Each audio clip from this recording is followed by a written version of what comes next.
Tayo ay magbe-bistek Filipino. So, binigisa ko po yung sibuyas. Sa ngayon, maraming sibuyas, mas masarap.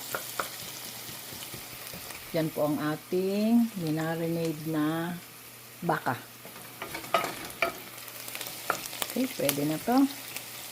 Lalagay ko na po yung baka dito.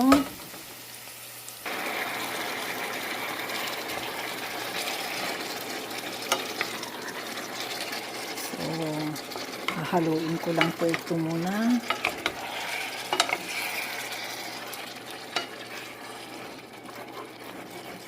Let it boil. And tingnan natin kung kailangan dagdagan ng water. Okay.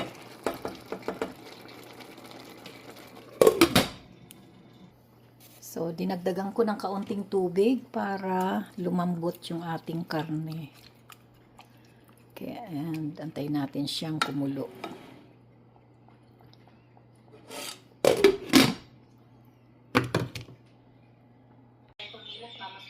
Ayan na po ang aking